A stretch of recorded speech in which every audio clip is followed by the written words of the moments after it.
Hello, Cancer. Welcome to Ula Tea Leaf Readings. My name is Lenor, and tonight I'm going to be reading your tea leaves.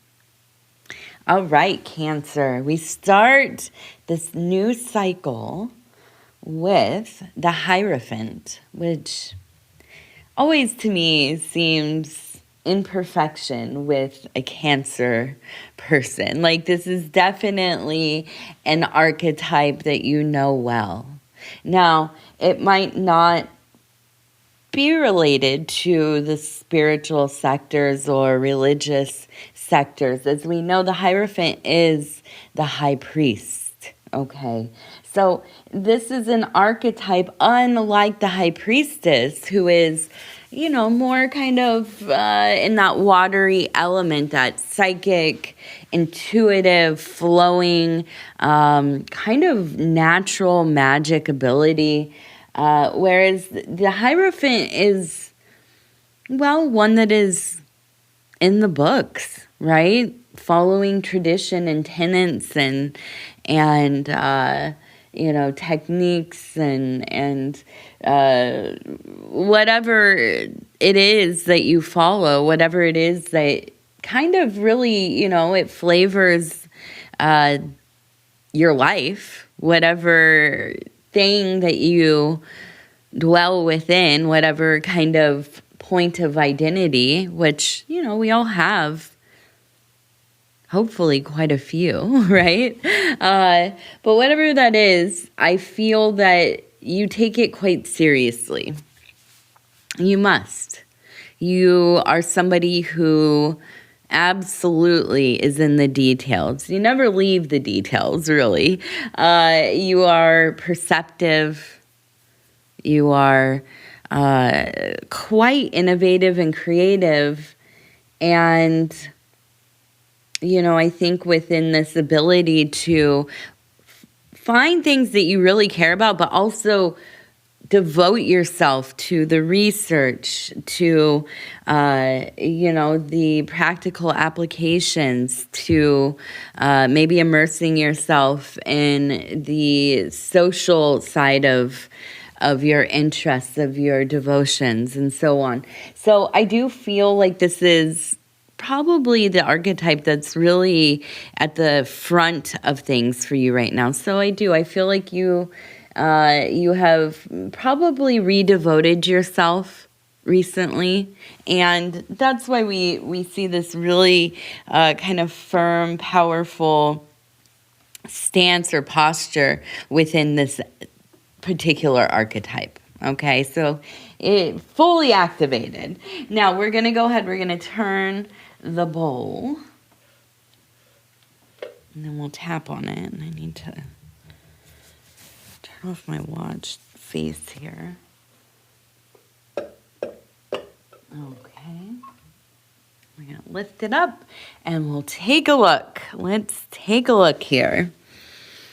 So I want to tell you thank you for choosing to click on this reading. It's always such a huge honor for me, truly.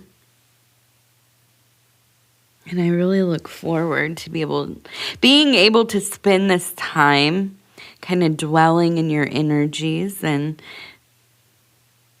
looking through all of the symbols and formations and just kind of impressions that come through here. So to me,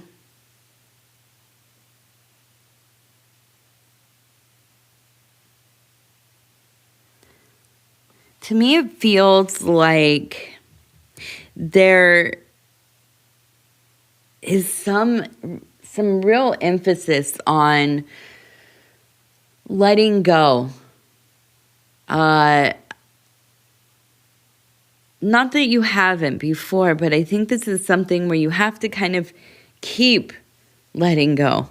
Like it's not like you have some kind of closure. It's over. We're done. Nothing, nothing ever again going forward. We don't talk. We don't, we don't think about each other. We have no connection to one another. Our friends, family, unrelated, unconnected. No, that's not it, right? This is somebody that, and I have to say, I don't think this is romantic. I think this is like a parent, a family member that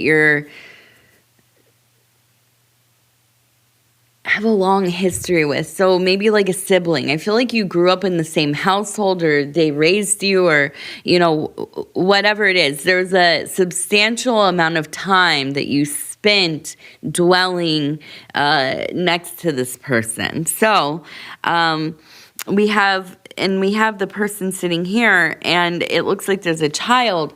So either the dynamic here really tells me that this is either your parent and you are the child, or this is like an older sibling and they help take care of you, or it's you as parent and this is your child. So one of these dynamics, okay? Now, we also have then over here this scene. We have this scene where we have a person walking with a horse. So this tells me that there was an intentional decision to leave.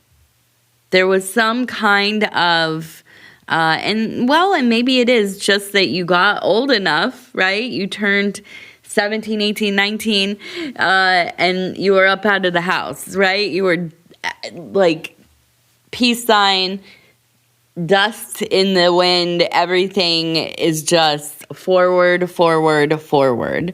Not interested in sticking around any longer, right? I feel that now again, this could be your child as well. Maybe you raised one of these rebellious children. I don't know, but I kind of feel like this maybe was you. Maybe this was you. You just could not wait to get away from the town you grew up in, you were born in, you were raised there. You have generations of family, and you could think of nothing else but hitting the road immediately, as soon as you could. Now, in this final little area over here, to me, it feels like we have this dynamic of really always feeling like you are going to, like a debate. Right? Like you're gonna have like the national debate in your parents' living room, right? It's always the knowing that there's going to be kind of a lot of like, I don't know, maybe like poking at you. I wonder if maybe you are, I don't know, maybe the political, religious, spiritual, black sheep of the family, whatever it is. Some defining point, at least in the perception of your family members, right? You have this part of you, this thing where you just have diverged from the pack. And I think that this does cause conflict even now, even as like an adult, right? Like, I don't know how old you are, but I assume if you're here and you're still listening, that you must be older, right?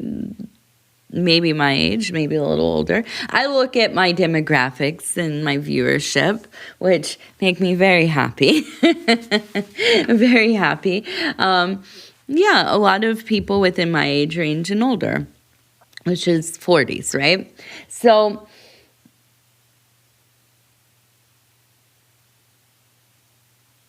you live some life. You're your own person. You don't necessarily give a hoot what anybody else thinks, even within the family.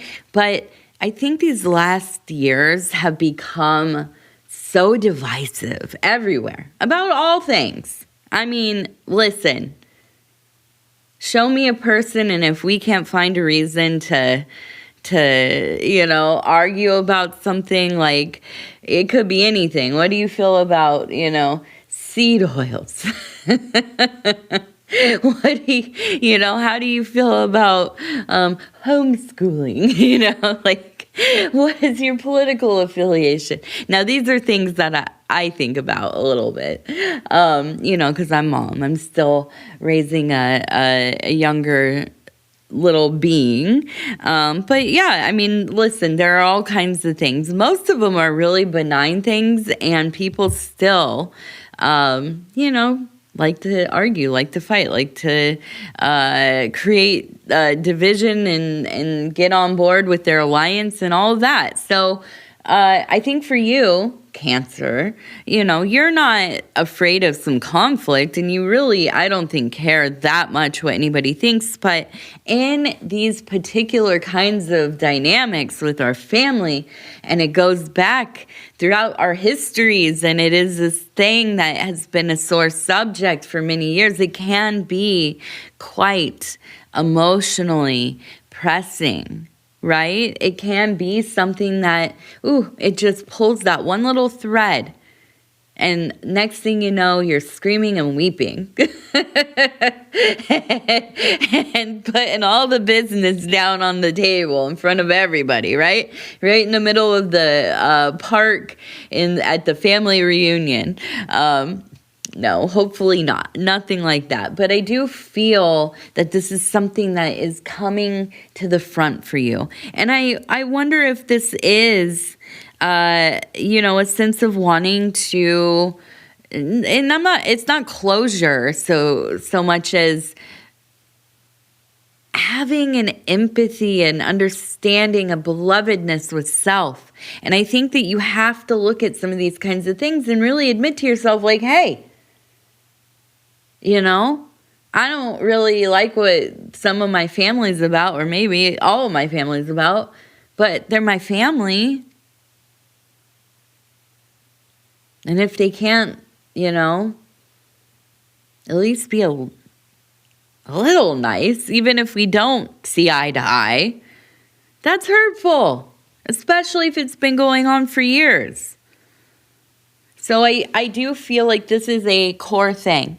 Now, you might be saying, none of this is true. None of this is, relates to me or my situation. And I hope that is true.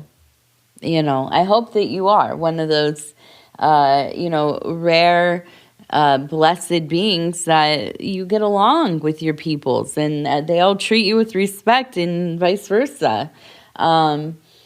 Unfortunately, that's often a rarity for a lot of us. A lot of us come from places where there's been a lot of intolerance in either direction. If you come from a real winner, you got family on different sides who are pulling in different directions, and you don't happen to fit into any of them. And I'm laughing because I really identify with that one. So let's go ahead. We're going to turn this thing. Let's look for some happier news. That stuff is hard, but you know what? It's real. I think a lot of us have had to really just accept that, we're never going to experience reality the same way that other people do. And you know what? That's okay, but it's not okay to be unkind to people. That is something that is not acceptable. Not in my world, anyways. No intolerance to people's beliefs or the way they want to live or whatever, as long as it is not hurting people around them, or especially not in direct harming of my own family, right? That's when we have a problem. Now, let's take a look right here. We have the dragon right there, okay? So we have the dragon. We have another dragon up here. We have a nest over here. And to me, it looks like we have the tower over here. Up here, we have the magician kind of standing on this nest area. We also have the fish. And I want to look at these. Now, we also have, it looks like 36 or E6. Okay. Yeah. So, last year, something happened. Last year, something inside of you changed. You had a big life event. I think that it was financially draining. It was something that you did not expect to come up in your life. This might be something like divorce, a health issue, something that happened to like maybe your home. Very, and I feel like this wobbliness. That's what it feels like. Quite literally, this thing. It just made it. It's like you got the air knocked out of you. Yes, you know, and I think literally it affected you physically. Like it feels like you just everything just left you. And there was a period of time where maybe you were feeling kind of unsteady. Maybe a little bit shaky or weak. But here's the deal. I believe that in this kind of, and it feels like a wake-up call. In this very real and serious wake-up call, I feel that you have taken aspects of your life by the reins. I believe that money is a big part of it. I feel like you had that kind of terror that happens when you start to feel like you're losing everything, right? Like all of a sudden you see all of your years of hard work kind of just flash before your eyes. And now let me just emphasize, the money is not the important thing so much as the ability to have resources to live, to, you know, in the way that you want or need, right? Even just the bare minimum. So I don't think that this is like that you're a money hungry, all you think about is money. That's not, no. But I do think that you had one of those moments, and we have all had them. You know, we get laid off, you get sick, you can't work, and then you realize, like, I'm half a paycheck away from, you know, complete destruction. I don't know what the heck, you know, how? What do I do if I can't go to work? What if I don't get my paycheck for some reason? What if I've worked and I still don't get my paycheck? Which you think maybe that would never happen to somebody. Guess what? It happens. It happens to people. You know, I mean, it's obviously a nuanced thing, but it can happen. Heck yeah. Especially, I mean, listen, I worked in restaurants. Whew. You talk about you have to advocate for yourself to get that money. Sometimes you have to advocate for yourself, if you know what I mean. So, yeah. We have those moments in our life where we think, oh, shoot. Anybody can get touched, right? And what does touch mean? It's when bad luck touches you on the shoulder. It's when things really turn the wrong direction for you. So, I do feel like you had that moment. You had that clarity. And it's still with you. You're very, very driven. And that's because you know what it can be. And you're not about to live that way. You don't want to live that way. You don't want to feel that endless, watching things leave your life because you can't maintain them financially, right? Now, on the other hand, when we have these moments, and I have to say that I'm always the one, I know, and it's annoying. I'm sure people think it's annoying in my life, but I always do. I'm like that devil's advocate. Like, well, we're losing everything, babe, but guess what? That which did not serve us isn't staying around.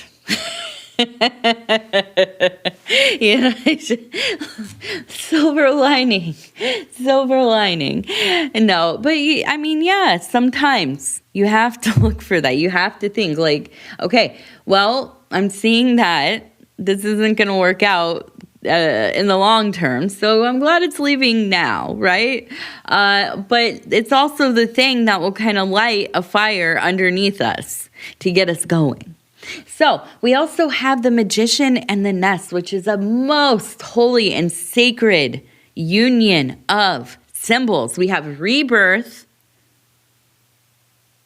a nest waiting to be filled, and being visited by a world creator. The magician creates things from the ground up. The example I love to give is like, you could think of a magician as like Tolkien, right? The dude that created Lord of the Rings and The Hobbit and, this whole universe. Languages and races of beings and mythologies and attributes and all of these things, these ideas, these beautiful concepts. That's a magician. That is a magician. And so to see that paired with the nest, it tells me, yes, we have a blank canvas here, but also that fiery energy to create. And the energy of the Hierophant. That is one that is meticulous. One that pays attention, that sees all of the different ways that something could go. One that, crosses all the T's and dots all the I's, goes through everything with a fine-tooth comb. Now, we also have, if you could see here, a face, eyes, mouth, and a crown up here. Maybe a beard, I don't know. Maybe it's just kind of it almost looks kind of like a bird wearing a crown. But I do feel that, and this is one of the important aspects as well, that through your ordeal or ordeals in this last period of time, I think that you have received an education. Right? So if you get sick, or if somebody you love, for instance, like you're taking care of somebody, and they get ill or, have a chronic illness or, whatever it is, inevitably you're going to be reading about and researching and going through the process of seeing what actually takes place versus what you're reading on WebMD or whatever. But you become kind of, I don't know, very educated in whatever it is that you have going on. So I do feel like this tower moment pushed you to have to learn about whatever it was, I don't know, if you had to replace flooring or, I don't know, learn how to fix some part of your car whatever it was, maybe you got in a, God forbid, some kind of vehicle accident or whatever, but it caused you to really have to study something to maybe not master, but know a lot about. And I feel like this knowledge and having to actually use what you learned, you now have an opportunity to do something with that. So I could see you maybe like starting a little business around whatever it is that you've had to study, whatever it is that you've had to learn about. Now, I'm not saying that, you're just going to become a doctor overnight. Maybe you end up going to school. Maybe you decide, I want to go into healthcare of some, on some aspect or level or whatever. Maybe this is. I want to write a little book. Maybe I want to start a channel and start talking about what I went through. But I do see that this is an opportunity for you. And I think, you are a Cancer after all. You're good at seeing where you can use what you know. You're not going to squander an experience. All right, now we have, and it really makes me, I just immediately thought of the lunar goddess. Okay, now standing on a bird, and then we have the goddess up here, and here's the head.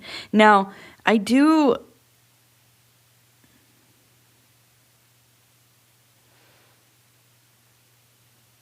we have LC, the phallic and the crescent moon.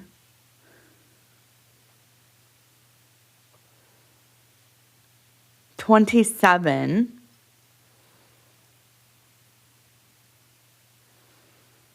And it looks like a person wearing maybe a skirt or a dress. And we have the arm and the head. And then we have a person here. And so we have, it looks like maybe a courtship. I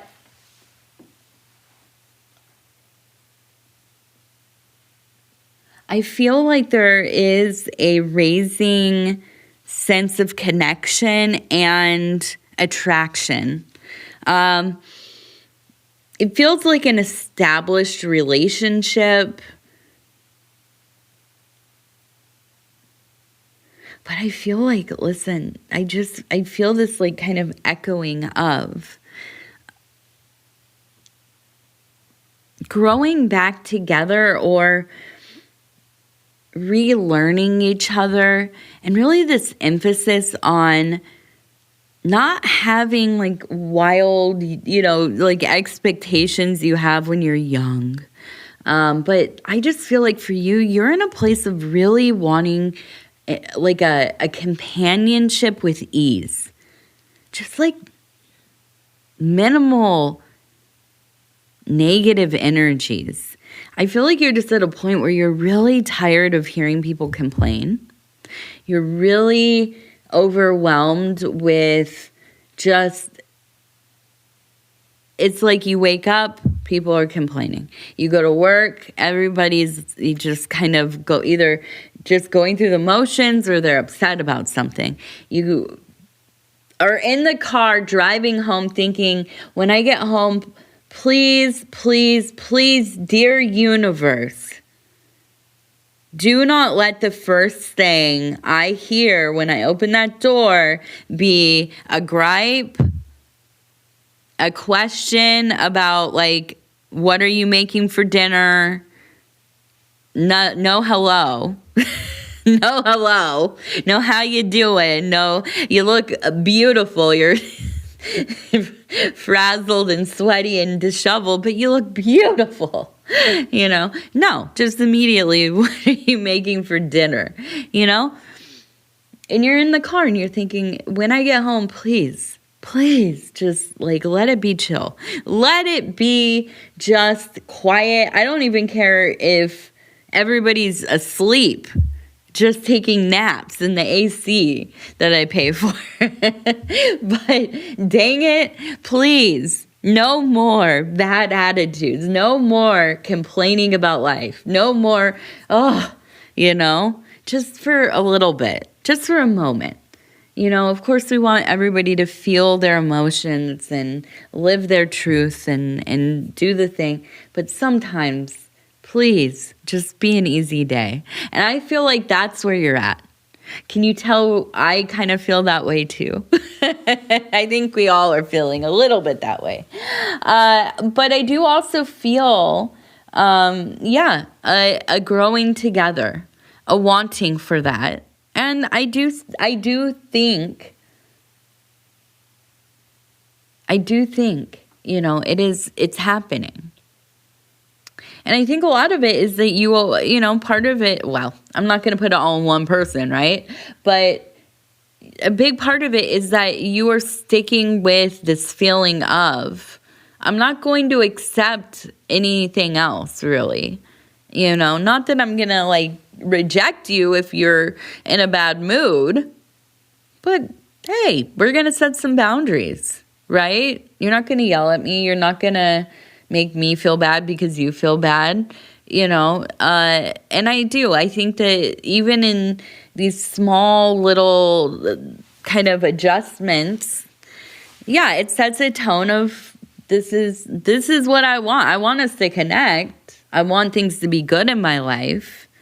At least ease, right? At least kind of not always so volatile.